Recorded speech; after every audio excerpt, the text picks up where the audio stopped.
দিল্লিতে সংবাদ সম্মেলনে সাবেক প্রধানমন্ত্রী শেখ হাসিনার 5 দফা দাবি পেশ করেছেন। এরপর কি পরিকল্পনা করছেন শেখ হাসিনা? ভারত সরকার হঠাৎ করে শেখ হাসিনাকে কিসের সবুজ সংকেত দিয়েছে?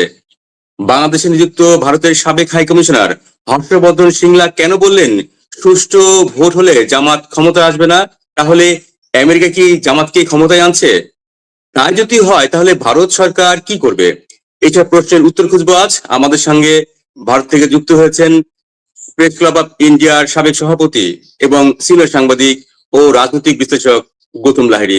দাদা, আপনাকে নমস্কার জানাচ্ছি এবং কৃতজ্ঞতা প্রকাশ করছি আপনি সময় দিয়েছেন। শেখ হাসিনার সংবাদ সম্মেলন কেন্দ্র করে আপনি অনেক চ্যানেলে অনেক বক্তব্য দিয়েছেন। আমরা আহ, সেই প্রেক্ষিতের পরবর্তীতে আসলে কি হচ্ছে সেটা বিষয়ে আপনার কাছে বিশ্লেষণ শুনবো। আপনি জানেন যে ভারতের নির্বাচন থাকার পর প্রথমবারে শেখ হাসিনা মুখ খুললেন একদম সাংবাদিকদের সামনে। উনি 5 দফা পেশও করেছেন। কিন্তু এই দাবির কোনোটি আসলে অন্তর্বর্তী সরকার মানবে না, কোনো প্রতিক্রিয়াও নেই।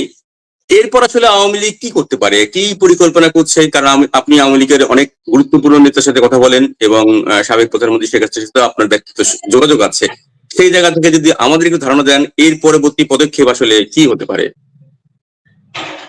ধন্যবাদ। তোমাদের শুভ সকাল, তোমাদের শুভেচ্ছা, দর্শকদের শুভেচ্ছা। প্রথম কথা বলবো যে যে সাংবাদিক সম্মেলন দিল্লিতে হয়েছিল সেটাকে ফরেন করেসপন্ডেন্টস ক্লাব আয়োজিত, ভারতে নিযুক্ত যারা বিদেশি সংবাদ মাধ্যমে কাজ করেন সেটা তাদের এটা সাংবাদিক ক্লাব।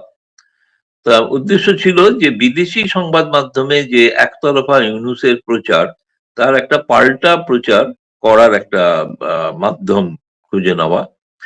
তারা কিন্তু এটা উল্লেখযোগ্য দিক ছিল, তারা কিন্তু যেমন তুমি শুরু করলে যে সাবেক প্রধানমন্ত্রী শেখ হাসিনা, তারা কিন্তু আমন্ত্রণ পত্রে লিখেছিলেন প্রধানমন্ত্রী শেখ হাসিনা। মানে তারা মেনে নিয়েছেন যে তিনি এখনো প্রধানমন্ত্রী, তিনি যেটা বাস্তবিক বা শারীরিক ভাবে হয়তো উপস্থিত নয়, কিন্তু কার্যত তিনি প্রধানমন্ত্রী, যেহেতু পদত্যাগ করেননি।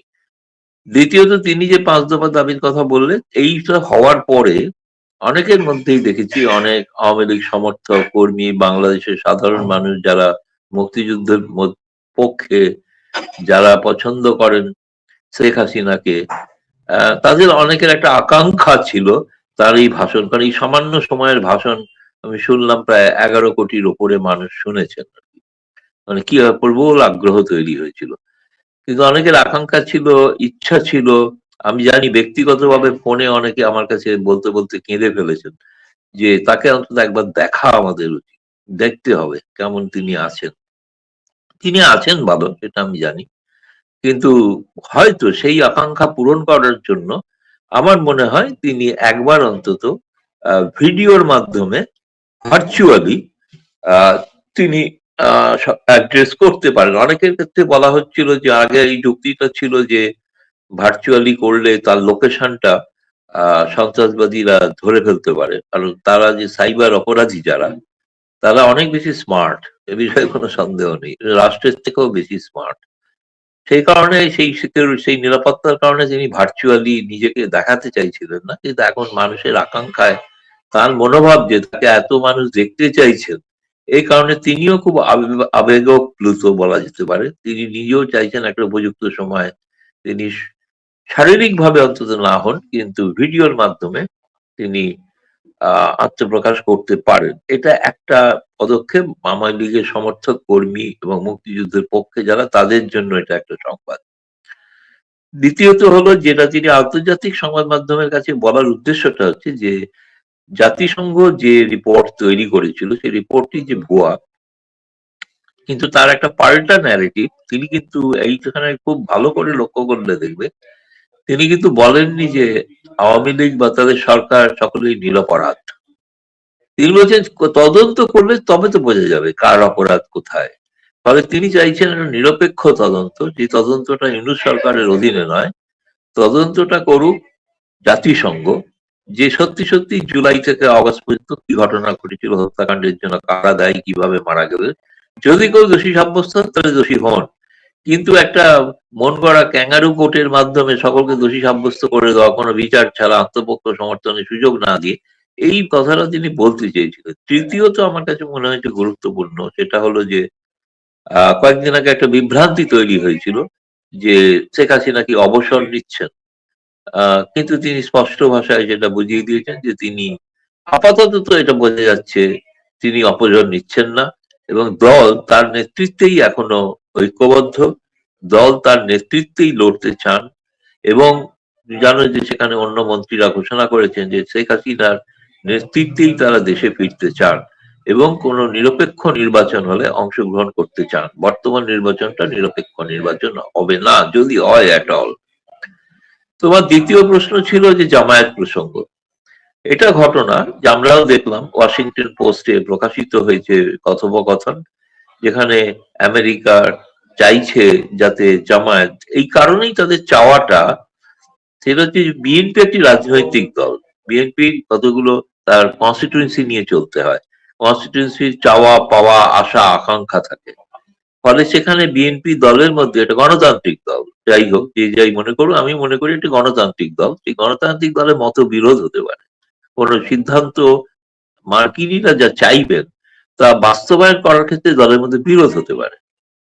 কারণ বিএনপি দলের মধ্যে আমরা জানি যে চীনাপন্থী অনেকে আছেন। ফলে এই সংঘাতটা এড়ানো যায় যদি কোনোভাবে জামায়াতকে আনা যায় ক্ষমতায়। কারণ জামায়াতের এরকম কোনো দায় নেই। জামায়াত ঐক্যবদ্ধ, শুধু না ক্যাডার ভিত্তিক দল এবং ধর্মীয় রাজস্বের ভিত্তি, ধর্মের নামে জামায়াতকে ঐক্যবদ্ধ রাখা যায়। এবং এটা করা, যেটা যারা আমেরিকানরা চাইবেন সেটাকে ইসলাম বাঁচানোর স্বার্থে জামায়াত ইসলামী রূপায়ণ করতে পারে। এটা জামায়াতে তাই নিয়ে কোনো বিরোধ হবে না, বিভ্রান্তি হবে না। কারণ সেখানে ইসলামের নামে তারা আত্মত্যাগ করতে পারেন, ইসলামের নামে প্রাণ দিতে পারেন, ইসলামের নামে তারা স্বর্গে যেতে পারেন। তবে ইসলামের নামে দেশকে বিক্রিও করতে পারে, সেটা সম্ভব। সেটা আমেরিকার পক্ষে সুবিধা। আমেরিকা সেই জন্য চাইছে, হবে কি হবে না সেটা বাংলাদেশের মানুষ ঠিক করবেন। কিন্তু সেটার একটা গুরুত্ব পেয়ে গেল আরো বেশি যে ভারতের সাবেক হাই কমিশনার যিনি ঢাকায় ছিলেন, তিনি সাবেক পররাষ্ট্র সচিব, বর্তমানে তিনি রাষ্ট্রপতি দ্বারা মনোনীত রাজ্যসভার সাংসদ, তিনি বিজেপি দলের নেতা, তার শাসক দলের নেতা। এবং তিনি বলেছেন যে সেক্ষেত্রে তিনি তার আগে কিন্তু দিল্লিতে একটা সভায় যখন কথা চলছিল যে জামায়াতের গ্রহণযোগ্যতা নিয়ে, সেই সময় কিন্তু তিনি মন্তব্য করেছিলেন প্রকাশ্যে এর আগে একটা সেমিনারে যে চিতাবাঘের গায়ের দাগ কখনো মোছা যায় না। অর্থাৎ বেড়াল যদি সিদ্ধান্ত নেয় মাছ খাবো না, সেটা যতটা হাস্যকর, তেমনি ততটাই হাস্যকর জামায়াত ইসলামী যদি ধর্ম নিরপেক্ষ হয়ে যায়। সেটা সম্ভব না। Leopard can't change his spot, এটা তিনি ইংরেজিতে বলেছিলেন। এখন সেটারই আর এক ধাপ এগিয়ে বললেন যে এক্ষেত্রে জামায়াতের সুবিধা হয়ে যাবে, এবং সেটা কিন্তু আতঙ্কের বিষয়। একটা প্রচ্ছন্ন তার বার্তা হলো বিএনপির উদ্দেশ্যে যে তাদের এই বিষয়টা সতর্ক থাকা উচিত আর কি। তৃতীয়ত সর্বশেষ আমি যেটা বলবো সেটা হচ্ছে যে আমরা দেখলাম গতকাল ঢাকায় ভারতীয় হাইকমিশনে, সেখানে প্রজাতন্ত্র দিবস যেটা 26শে জানুয়ারি আগামীকাল, তাই সেই উপলক্ষে একটি সভার আয়োজন করা হয়েছিল, মিলন সভা। এখানে সব দল আমন্ত্রিত ছিলেন, আওয়ামী লীগ ছিলেন না, কিন্তু বিএনপির নেতারা ছিলেন, জামায়াতের সচিব ছিলেন, মহাসচিব ছিলেন। এবং তার সঙ্গে যে ছবি, প্রণয় বর্মাকে তিনি যেভাবে কথা বলছেন হাই কমিশনারকে, সেটা বেশ ভাইরাল হয়েছে দেখলাম। কেউ কেউ আমাকে জানালো তাহলে তো পিন্ডি নয় দিল্লি দিল্লি, মানে সেটা জামায়াতও এখন সেই ধরনের একটা ঘনিষ্ঠতা ভারতের সঙ্গে করার চেষ্টা করছেন। এরকম ঘটনা যে আমি জানি সেটা করছেন, কারণ জামায়াতের আমির তো বলেই দিয়েছেন, দুজন কূটনীতিবিদ তার সঙ্গে দেখা করেছিলেন এবং সেটা ভারতের পররাষ্ট্র মন্ত্রণালয় সেটা নিশ্চিত করেছিলেন যে আমারই প্রশ্নের উত্তর। ফলে তুমি যেটা বলছো যে বাংলাদেশের পরিস্থিতিটা যেমন হয়ে আছে, ক্রমশ যেন গোটা দেশে বিএনপি একটি শক্তিশালী দল, সর্বত্র তাদের প্রভাব পরিচয় রয়েছে, কিন্তু জামায়াত চান হচ্ছে, কিন্তু জামায়াতের মূল উদ্দেশ্য কিন্তু গণভোট, যেটা ইউনূস চান। সেই গণভোটটা হলে কিন্তু জামায়াতের ক্ষমতা আরো বাড়বে, ইউনূসের ক্ষমতাও আরো বাড়বে। এবং আমি একটা চমৎকার অ্যানালিসিস পেয়েছি, সেটা সংবিধান বিশেষজ্ঞরা ভালো বলতে পারবেন, আমি পরে বিস্তারিত বলবো। সেটা হচ্ছে যে হ্যাঁ ভোট যদি পাস হয় গণভোটে, তাহলে সরকার গঠন করতে কিন্তু পরের দিনই হবে না, সরকার গঠন করতে 9 মাস সময় লেগে যাবে। যেটা জুলাই সনদেই বলা আছে, জুলাই সনদ পাস হলে কি কি হবে, কি ধরনের সময় লাগবে, এবং যেটা হবে একটা সংবিধান সভা, পার্লামেন্ট হবে না। সেই সংবিধান সভায় স্পিকার ডেপুটি স্পিকার থাকবেন না, সেই সভায় হবেন সভাপতি উপসভাপতি। মানে একটা নতুন ধরনের প্রশাসনিক ব্যবস্থা গড়ার সম্ভাবনা। এটা কিন্তু বাংলাদেশের রাজনৈতিক দলকে চিন্তা করা উচিত যে তারা কিন্তু একটা অন্য সিস্টেমের দিকে যাবেন কিনা। আপাতত এটা বললাম, এবার তোমার অন্য কোনো প্রশ্ন থাকলে বলো। জি, আমি দেখলাম যে দাদা ভারতীয় গণমাধ্যমে খবরে বলা হচ্ছে যে আওয়ামী লীগ নেত্রীর ভাষণে যে শেখ হাসিনা যে ভাষণ দিলেন, তাতে নয়াদিল্লির যারা বিদেশ মন্ত্রণালয় অর্থাৎ আমরা যারা বলি যে পররাষ্ট্র মন্ত্রণালয়ের কর্মকর্তারা অনেক খুশি। ডক্টর ইউনূস সরকারকে জবাব দিতেই ভারত সরকার এই সাবেক প্রধানমন্ত্রীকে ভাষণ দেওয়ার এই সবুজ সংকেত দিয়েছে বলেও ভারতীয় গণমাধ্যমে খবরে বলা হচ্ছে। শুধু এই ভাষণই কি ভারত সরকার সবুজ সংকেত দিয়েছে, নাকি আরো কিছু সবুজ সংকেত দিয়ে রেখেছে যার সামনে কোনো পরিকল্পনা আছে যেটা আমরা সামনে দেখতে পাবো? আপনি এই বিষয়ে কিছু ধারণা দিতে পারেন কিনা আমাদের? না, সবুজ সংকেতের কথা আমি বলবো না। আমি যেটা বলছি সেটা হচ্ছে এই ধরনের যে রাজনৈতিক কার্যক্রম করতে ভারত সরকার এখন আর বাধা দিচ্ছে না। প্রেস ক্লাবে একটা অনুষ্ঠান হলো, তারপরে এই ফরেন করেসপন্ডেন্ট ক্লাবে হলো।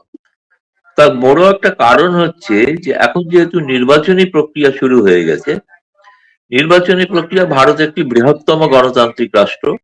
ভারতে কোনো রাজনৈতিক দল, একমাত্র যারা রাষ্ট্রকে উৎখাত করতে চান তারা ছাড়া আর সবাই কিন্তু নিষিদ্ধ নয়, তারা সবাই গণতান্ত্রিক, সকলেই অংশগ্রহণ করতে পারেন নির্বাচনে।